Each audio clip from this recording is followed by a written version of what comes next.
Halo pemirsa setia Fibis News, berjumpa kembali dengan Sharon Henny dalam Fibis News Trending Topics.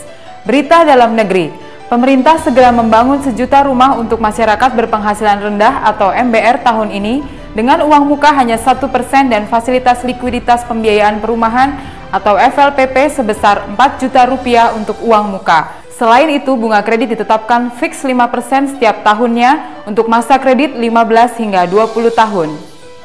BPS melaporkan tingkat harga konsumen bulan Februari deflasi sebesar 0,36%, lebih besar dari deflasi bulan Januari minus 0,24. Namun jika dilihat per wilayah yang ada di negara ini, masih ada wilayah yang alami inflasi tinggi, khususnya kawasan Indonesia Timur. PT Brantas Abipraya Persero yang merupakan perusahaan BUMN yang bergerak di sektor konstruksi akan menerbitkan obligasi pertama kalinya di Bursa Efek Indonesia tanggal 6 April 2015 senilai 300 miliar rupiah. Obligasi tanpa warkat ini berjangka 3 tahun dan sudah memperoleh peringkat BBB+ dari Pevindo. Dari survei yang dilakukan HSBC, bisnis pabrikan Indonesia sedang sepi orderan yang terlihat dari kinerja manufaktur yang melambat ke tingkat paling rendah dari tahun 2012. Tingkat orderan baru pabrikan tersebut juga jatuh ke posisi terburuk dalam 4 tahun terakhir. Indeks HSBC PMI Manufaktur Indonesia turun menjadi 47,5 pada bulan Februari dari 48,5. Pemerintah umumkan bank-bank yang menyediakan KPR murah bagi masyarakat penghasilan rendah sebanyak 24 bank, 15 diantaranya Bank Pembangunan Daerah dan sisanya Bank Nasional. Untuk Bank Pembangunan Daerah hampir semua tercover kecuali wilayah Maluku. Berita luar negeri, pertumbuhan ekonomi Amerika Serikat dilaporkan melambat dengan tingkat PDB kuartal 4 tahun 2014 hanya bertumbuh 2,2% yang jauh lebih rendah dari 5,0% pada kuartal ketiga. Penurunan ini disebabkan peningkatan dalam impor, penurunan belanja pemerintah federal, dan turunnya investasi tetap non-hunian.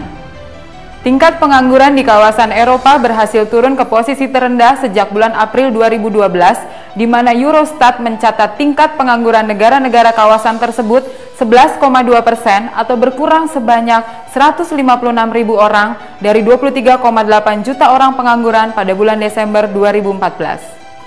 Inflasi negara-negara maju anggota OECD atau Organization for Economic Cooperation and Development seperti Amerika, Inggris, Jerman, Prancis, Jepang, dan Korsel menurun untuk bulan ketiga berturut-turut pada bulan Januari ke level terendah sejak Oktober 2009, yang terseret oleh penurunan lebih lanjut dalam harga produk energi atau minyak.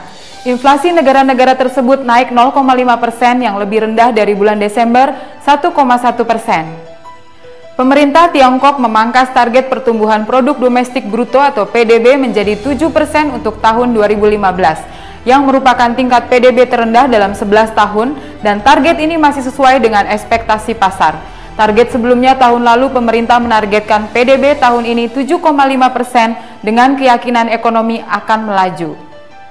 Berita terakhir, Kantor Statistik Nasional Jerman Destatis mengumumkan prestasi luar biasa dari bisnis retail Jerman yang berhasil mencetak kenaikan indeks tertinggi dalam 4,5 tahun. Prestasi ini didukung oleh kinerja bisnis toko online yang mencapai tingkat kenaikan di atas 10%. Penjualan retail tahunan pada bulan Januari menjadi 5,3% dari 4,8% pada bulan Desember. Demikian Fibis News Trending Topics pada minggu ini. Sampai jumpa pada episode berikutnya. Salam Fibis.